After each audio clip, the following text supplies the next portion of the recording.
العلم هو النور الهادي والمفتاح لكل الخير من يرد الله به خيرا. بسم اللہ الرحمن الرحیم. الحمد للہ رب العالمین والصلاة والسلام علی سید المرسلین وعلی آلہ واصحابہ الطیبین الطاہرین.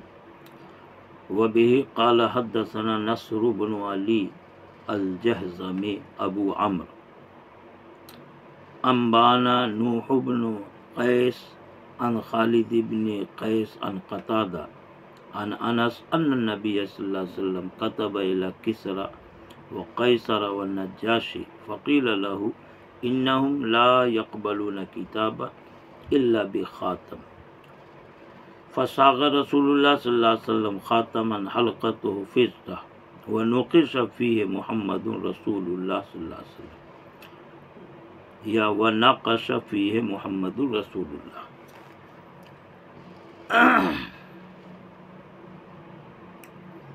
عزیز طلبہ، روایت کا مضمون وہی ہے جس پر ماقبل میں کلام ہو چکا.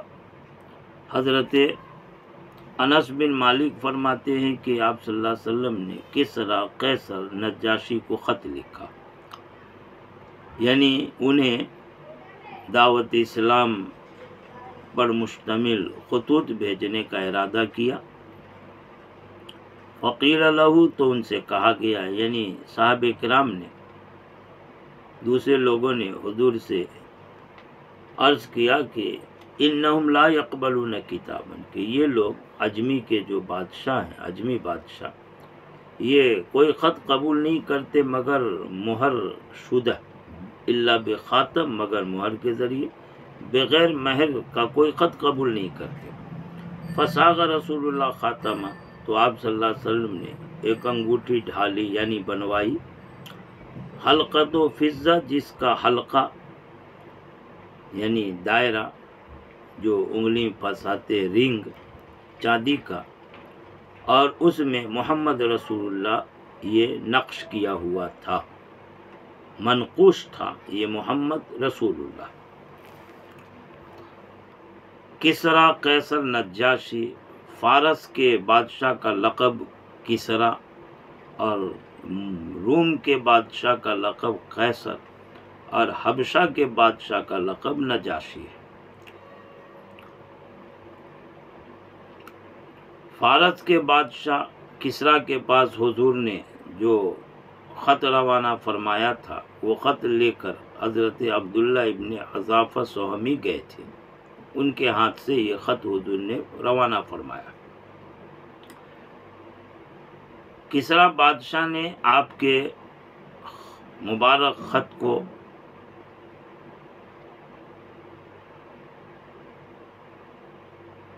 ٹکڑے ٹکڑے کر دیا تھا. یہ فارس کا بادشاہ کسریٰ، اس نے آپ کے مبارک خط کی توہین کی، اسے پھاڑ ڈالا، ٹکڑے ٹکڑے کر دیا. حضور کو معلوم ہوا، حضور نے فرمایا اور بددعا دی کہ اللہ تعالیٰ اس کے ملک کو ایسے ٹکڑے ٹکڑے فرما دے. چنانچہ سپر پاور ملک وہ ٹکڑا ٹکڑا ہو گیا. روم کے بادشاہ قیصر کے پاس آپ صلی اللہ علیہ وسلم نے حضرت دحیہ کلبی کے ہاتھ خط روانہ فرمایا تھا. اس روم کے بادشاہ قیصر نے آپ صلی اللہ علیہ وسلم کی نبوت پر ایمان تو نہیں لایا، لیکن بدسلوکی نہیں کی، اہانت نہیں کیا. حبشہ کے بادشاہ نجاشی کے پاس آپ نے عمرو بن امیہ ضمری کے ہاتھ خط روانہ فرمایا تھا.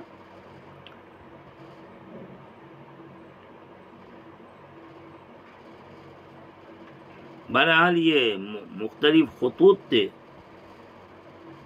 جو مختلف عجم کے بادشاہوں کے پاس حضور نے روانہ فرمائے تھے. خط کا مضمون بسم اللہ الرحمن الرحیم من محمد رسول اللہ سلام علی من اتبع الہدی، سلامتی اس پر جس نے ہدایت کی پیروی کی، اللہ کے رسول پر ایمان لایا. اور آگے دعوت اسلام پر مشتمل مضمون تھا کہ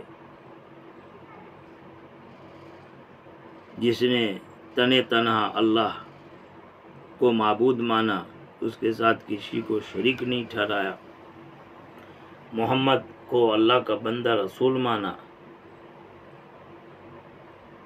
تو میں اس کے لیے اللہ سے دعا کرتا ہوں، میں اللہ کا رسول ہوں سارے جہاں کے لوگوں کے لیے۔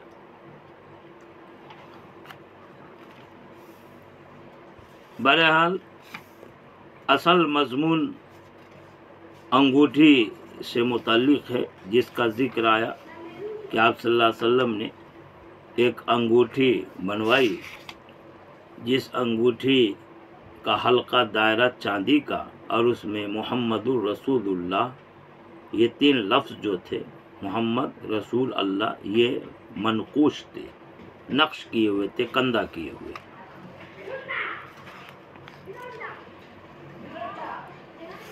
آگے کی روایت ہے، جس روایت میں انس بن مالک کہتے ہیں کہ آپ صلی اللہ علیہ وسلم جب قضاء حاجت کے لیے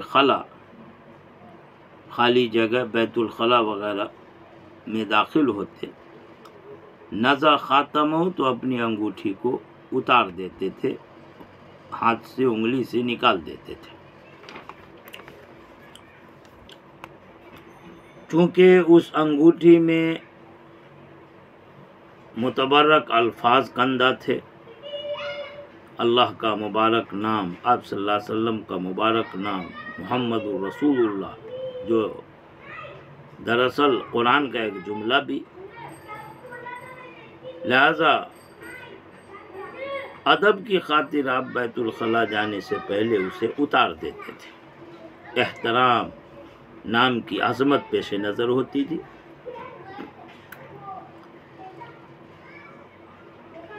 ظاہر ہے کہ انگوٹھی کے نگینے میں یہ نام جو نقش تھا، کندہ تھا، وہ کھلا ہوا تھا، اس لیے اللہ رسول کے کھلے نام کے ساتھ انگوٹھی میں ہو یا اور کہیں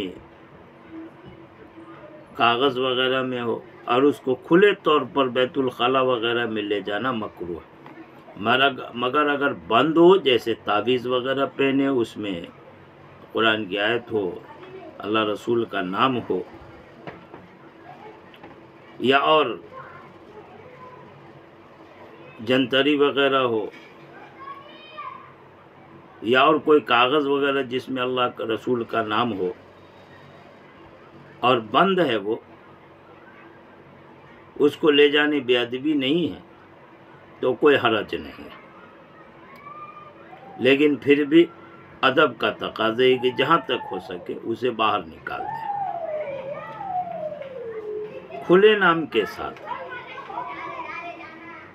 بیت الخلا میں لے کے جانا مکروہ ہے، بعض نے مکروہ تنزیہی کہا، بعض نے مکروہ تحریمی کہا ہے۔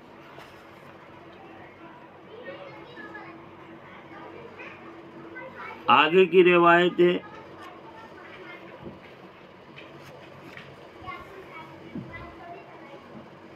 حضرت ابن عمر کہتے ہیں کہ آپ صلی اللہ علیہ وسلم نے ایک انگوٹھی چاندی کی بنوائی، میورق، چاندی کی، فکان فی یدیہ، پس وہ انگوٹھی آپ کے ہاتھ میں ہوتی تھی، پھر وہ انگوٹھی حضرت ابو بکر، حضرت عمر کے ہاتھ میں ہوئی، پھر وہ حضرت عثمان کے ہاتھ میں ہوئی رضی اللہ عنہ، یہاں تک کہ وہ انگوٹھی عریس نامی کنویں میں گر پڑی اور اس کا نقش محمد رسول اللہ تھا۔ آپ صلی اللہ علیہ وسلم کے ہاتھ میں انگوٹھی کے ہونے کا ایک مطلب یہ ہے کہ آپ اپنے ہاتھ کی انگلی میں پہنتے تھے، اور دوسرا مطلب یہ ہے کہ ہاتھ میں ہونا یعنی آپ کے قبضے میں، آپ کے تصرف میں تھے، اسے پہنتے نہیں تھے، معقول میں آ چکا، اکثر و بیشتر اوقات پہنتے نہیں تھے، کبھی کبھی مہر لگانے کی ضرورت پر پہن کر کے مہر لگاتے تھے، ضرورت پر اس سے مہر لگا لیا کرتے تھے، آپ پہنتے نہیں تھے، بلکہ آپ کے قبضے اور تصرف میں وہ انگوٹھی تھی، تو قبضے اور تصرف کو ید سے تعبیر کر لیا۔ حضرت ابوبکر، حضرت عمر اور خلیفہ ثالث حضرت عثمان کے ہاتھ میں انگوٹھی کا ہونا، ملا علی قاری فرماتے ہیں کہ ان خلفاء کے پاس ان کے ہاتھ میں یہ انگوٹھی ہوتی تھی اس لیے کہ اس مبارک انگوٹھی سے یہ لوگ بھی مہر لگانے کا کام لیتے تھے اور ساتھ ساتھ برکت کے طور پر استعمال کرتے تھے۔ تختم مہر لگانا بھی مقصد، تبرک برکت حاصل کرنا ہی مقصد۔ چنانچہ امام نووی نے اسی عمل سے استدلال کیا کہ اس حدیث سے آثار صالحین سے تبرک حاصل کرنے کا ثبوت ملتا ہے۔ وہ انگوٹھی بیر عریس میں حضرت عثمان کے ہاتھ سے گر گئی۔ ماحول میں تفصیلات چونکہ حضرت عثمان یا ان کے غلام، ان کے خادم معیقیب کے ہاتھ سے وہ انگوٹھی گری، دونوں طرح کی روایت تھی، تطبیق دے دی گئی تھی۔ بیر عریس مسجد قباء کے قریب کنواں ہے۔ حضرت عثمان اس کی مرمت کرا رہے تھے، منڈیر پر بیٹھے تھے۔ حضرت معیقیب جو ان کی خدمت میں تھے اسی درمیان انگوٹھی لینے دینے میں نیچے گر گئی۔ 3 روز تک مسلسل حضرت عثمان رضی اللہ تعالیٰ عنہ نے کنویں کا پانی نکلوایا، بالکل تہ تک کو صاف کرا دیا، مگر پھر بھی انگوٹھی نہیں ملی۔ اس سے علماء نے ایک حکمت کی طرف اشارہ کیا، جو ہوا اللہ کی طرف سے تکوینی طور پر ہوا۔ گویا حضور کے مبارک ہاتھ مبارک انگلی سے لمس کی ہوئی انگوٹھی جب تک ان کے ہاتھ میں تھی، اس کی برکت سے سارے فتنے دبے ہوئے تھے، رکے ہوئے تھے، ٹلتے جا رہے تھے۔ لیکن اللہ کے علم میں تھا کہ کب فتنوں کو اٹھانا ہے، چنانچہ اب فتنے اور شر کے ظاہر ہونے کا وقت ہوا، اس لیے اللہ پاک نے اس انگوٹھی کو ضائع کروا دیا جس کی برکت سے شرور و فتن رکے ہوئے تھے۔ لہذا جیسے ہی وہ انگوٹھی ضائع ہوئی اور اس کے بعد سے شرور و فتن شروع ہو گئے، معلوم یہ ہوا کہ بزرگوں کے آثار، تبرکات، چھوڑی ہوئی چیزوں کو محفوظ کر کے برکت کے لیے رکھنا چاہیے۔ اللہ پاک اس سے بہت سارے شر، بلا اور فتنے کو دور کرتے رہتے ہیں۔ وآخر دعوانا ان الحمدللہ رب العالمین۔